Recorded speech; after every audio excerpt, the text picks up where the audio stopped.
Welcome to part 35 of Don't Say Schwarzenegger. For this part, we're going to just be covering the 2018 deposition under oath of Shawn Driz. So I'm going to be pointing out a lot of perjury. I'm going to show you pictures and what the relationships is of almost every single person he names as witnesses, friends that he hung out with immediately after the attempted unalivings. Some people, however, have completely deleted all of their social media in the last couple months. So, and I also, yeah, we'll get to certain ones and I'll point it out as I go. So right off the bat, the deposition starts with Shawn Driz saying, "I don't have an attorney." He's representing himself because remember, they're broke and indigent. After a couple questions get asked, he says, "I'd like to make a phone call." They're like, "Who are you calling?" He's like, "An attorney." And they go, "What's the name?" And he refused to give the name of the attorney. And he just said, "It's a friend of mine." So Shawn gives a quick background that he grew up in Manhattan Beach and then moved to Beverly Hills. He went to Scottsdale Community College in Arizona. And from there, he went to Arizona State, he said, and then dropped out after a semester and a half to go be an operational manager at Blaze Pizza for his dad and his uncle. Shawn then mentions that his dad and his uncle were owners of 11 Blaze Pizzas at that point, up until the attempted unaliving. And what he says next is really interesting because he says, "I was the operational manager there from 2012 to 2016. Now that's interesting because they were arrested in early 2015 and they were sentenced and convicted in September of 2016, so like 6-ish months later.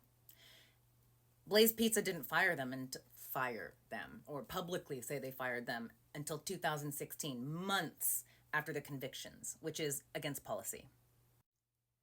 Then Shawn tells us how his father and his uncle, Maurice and Alberto Driz, owned 11 Blaze Pizzas in Southern California, Nevada, whatever, and that when they were all fired for the felony convictions, that the shares were sold off to the 51% co-owner, which we found out later was a man named Peter Corral. And I'm going to touch base. We're going to talk about that. I'm going to pop his picture up there in this thing. Don't you worry. So then we skip to, he's talking about where he's working, because first of all, you have to remember, these are convicted felons with active restraining orders from a whole group of people, all of us, against them. So you're wondering, where do they work? Well, this is what he says. He says, "I work at a law firm called Immigration America." You can pause this and go Google it and see if you can find any trace of a place in the LA area called Immigration America. We had a hard time finding it. I sure did.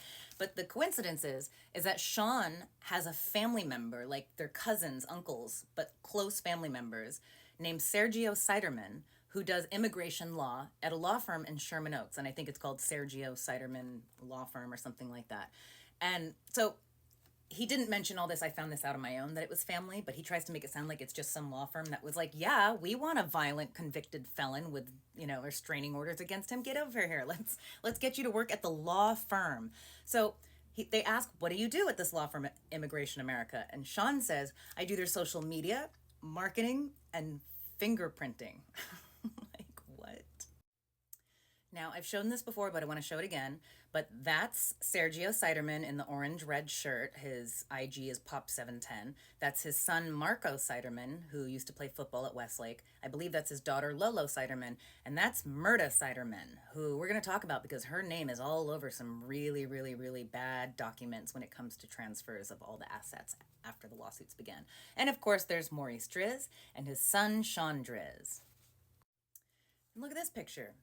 Here's Sergio Siderman. And by the way, in the civil trial in 2021, Shawn tried to say that they're not family, that it was purely professional. We'll get to that. But Sergio, his boss, again, not a family member, his boss took him to Qatar. Qatar, I don't know if I'm pronouncing that, but he took him to Qatar for the World Cup in 2022. It's a really nice boss who hires felons at his law firm and takes them to Qatar for World Cup. Wow. Oh, another thing is, when the attorneys asked Shawn during the deposition, "How did you get here? Because you're very broke, so if you own a car, we'll probably take it, And he says, "Oh, I'm just driving a loaner. It's a company car belonging to the law firm." This is like the nicest law firm ever. I'm going to apply for a job there. The next question the attorneys asked was, "Where do you live?" And he gave an address in Brentwood, which I looked up and was like, "Oh, that's a Schwarzenegger property. That belongs to the Aurelia Trust that Maria and Arnold provided for Christina Schwarzenegger. So he is dating her still, and not only that, moved in. He tells the attorneys during this depo, they're like, well, how much are you paying to live there? And he says, rent free. She covers my phone bills. She covers my utilities. She covers like everything. Like I don't pay a thing. She covers my luxurious lifestyle. So Shawn was asked, well, how long have you guys been dating? And he made it very clear that they were just friends at the time of the attack. And I know that's a lie because you can ask anybody that works around him or socializes in any of the same areas as him. Everyone's like, no, no, no. They were a serious couple, that they were boyfriend, girlfriend at the time of the attacks. And I thought that was really interesting because it means that before the attack, they were just friends, and Christina was like, not going to date this guy. But apparently, word got out that Shawn Driz helped people crush an unconscious woman's skull, almost unaliving her. And then Christina was like, maybe I do want to date him and pay all his bills. Then Shawn says that at the time of the assaults, he was living with a man named Tomer Fedida. You know what the interesting thing is like, I ordered these transcripts like months, years down later. Like I was just so late on everything because I didn't know about the corruption yet. He had never, and he was also there at the apartment after all the assaults happened and everything. Shawn and the group of attackers went back to Shawn's apartment, and Tomer was there, and then they all talked about what happened, obviously. Never subpoenaed, never had to give a police statement, Tomer. Isn't that interesting? Another thing is in the video, this deposition, Shawn smirked. He couldn't help but smirking every single time Tomer's name was said. And it made me realize, wait, these guys were best friends. They lived together. They went and he was a witness, admittedly, to other people, saying he was a witness to the aftermath after everything, the assaults. I believe that Tomer was there. And in my opinion, I think he was on that footage doing horrific stuff that never saw the light of day. Tomer Fedida. So now we're also going to get into the other witnesses and people on the security footage who were in the melee, but just were never subpoenaed or they were never charged. It was just like it never happened. And again, I didn't know any of this. None of us knew a lot of this. Most of us didn't know about this until I paid for all the transcripts and depositions and watched it myself.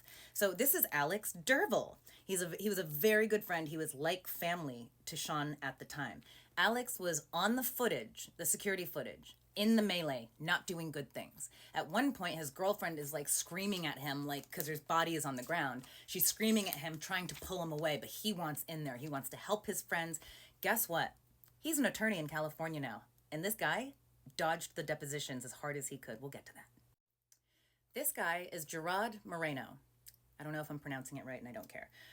But Shawn Driz said that was a good friend of his, and that, yes, he was at the Nice Guy and present for this. The only reason we know about him is because I bought the depositions and saw his name years later and was like, why is this guy not in the police report? Why has this guy not been questioned? Why has he not been subpoenaed? No answer. Okay, the things I'm going to be reading to you now might make you stupider, and I apologize. So, Shawn Driz is asked the question, do you do the white illegal powder? Did you do it in 2015? And his response was, not in 2015. And then he goes, who had told you? I mean, my God. Then here's another quote from Shawn. He says, I'm not a fighter. Then he follows it up with, I haven't been in that many fights. Then he follows that up with, I've had a total of 3 fights in my entire life. Couldn't tell you why. This is William Aubrey Joelson, around the same age as Shawn, in the Beverly Hills, Bel Air area, all that. He was one of the defendants who owes millions and millions and millions of dollars to us for the attempted unalivings. I haven't talked about him much yet because we didn't know his identity until about 2018-19, well after the statute of limitations. So we're going to be talking about him a lot soon. And also, this Depo thing, this is going to be at least one other part to finish because it's a lot. When asked if he attends Lakers games, Shawn said, no, Clippers. Okay. And I'll be continuing this on to part 36.